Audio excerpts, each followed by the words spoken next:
Support for Radio Friends comes from Columbia Healthy Smiles, the dental office of husband and wife team Dr. Batson and Dr. Abe, offering comprehensive and customized care to patients of all ages. Learn more by calling 573-721-9039 or online at www.columbiahealthysmiles.com.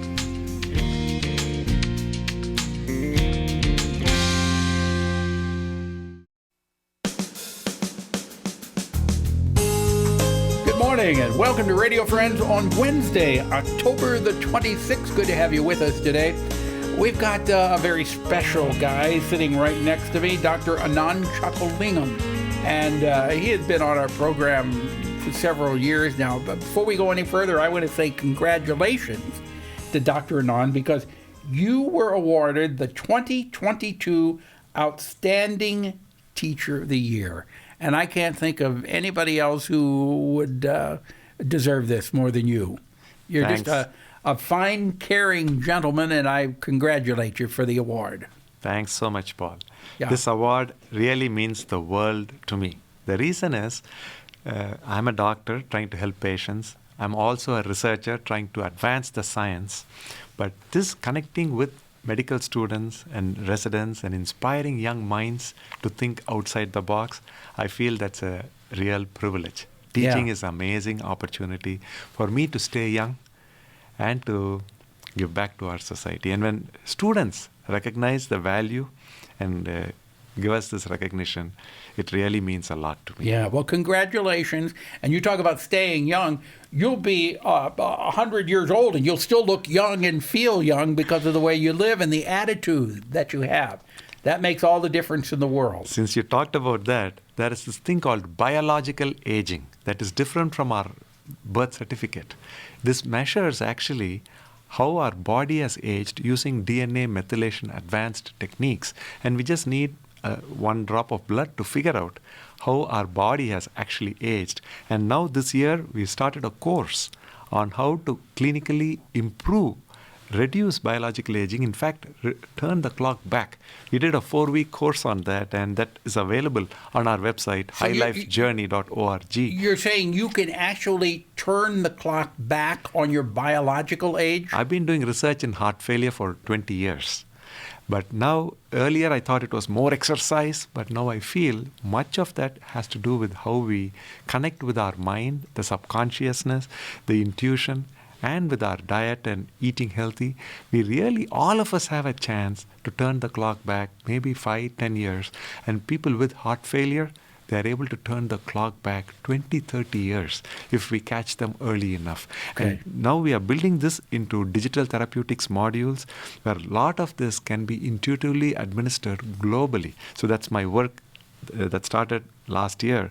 And in the next 3 years, I really believe we'll have enough tools online to help so many heart failure patients be cured of their heart failure. So that's my journey in cardiology. But when I talk about working with students, I wanted to bring to you a friend of mine who's a student that I met last year in medical school as a teacher. I try to inspire students, but this is one student who is very special. He inspires me towards self-inquiry and understanding life at a more profound level. Say hello to David. Okay, good to have you here, David. Happy to be here. Thank you. And we were talking, you want to talk about his diet, the way he eats, the fasting? Best if he tells us what he does.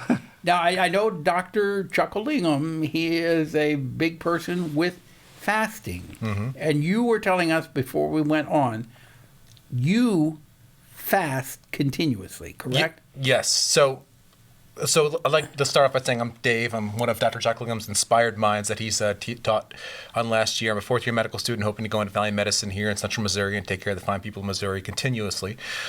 So personally, I have been intermittent fasting for about 6, almost 7 years now. And currently my window that I actually eat or get calories in is a 2 to 3 hour window a day. So you're only eating one time a day? Correct. Yes. I'm only getting food within 3 p.m. to 6 p.m. generally is where I try to keep it.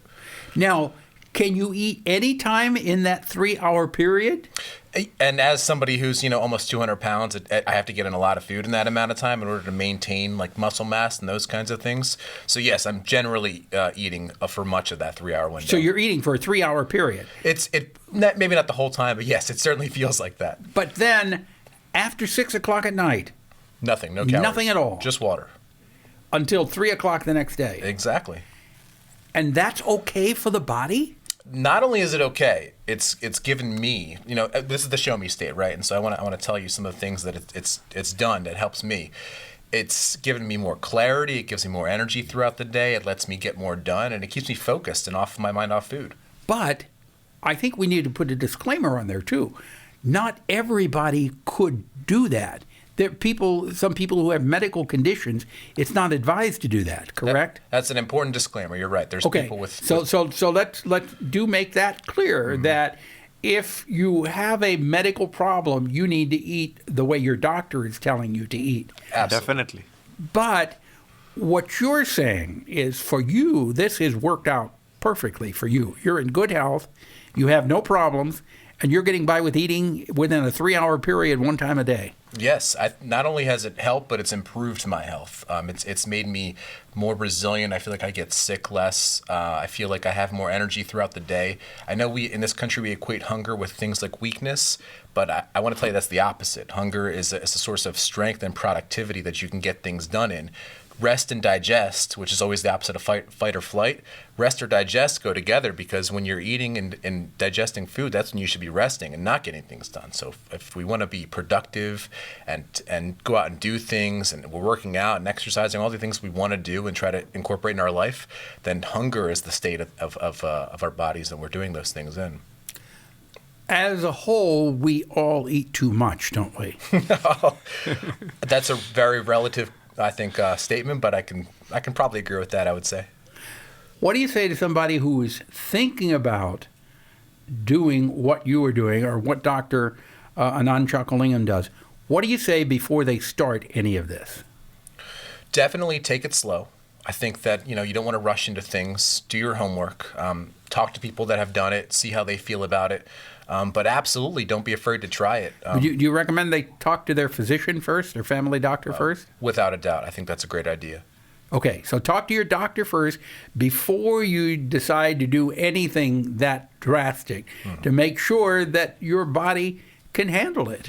Absolutely. And like you said, not everybody can do this. Not everybody should, but there's different variations. There isn't, 2-3 hour windows a day. There's Dr. Chockaligam's version where, he has essentially one fasting day a week, and then other days he does less of a fasting period. There's all kinds of different flavors of this. I don't want to call it a diet, but this sort of lifestyle. Right. And there's so many different variations that I'm sure one of them can work for most people. Okay. We're out of time for today, but I want to thank both of you for coming by. And if people want more information, Doctor, they can go to the website, highlifejourney.org. Okay, it's highlifejourney.org, and you've got all the information there. And you were just really one nice gentleman. I congratulate you again on the 2022 Outstanding Teacher Award. Thanks so much.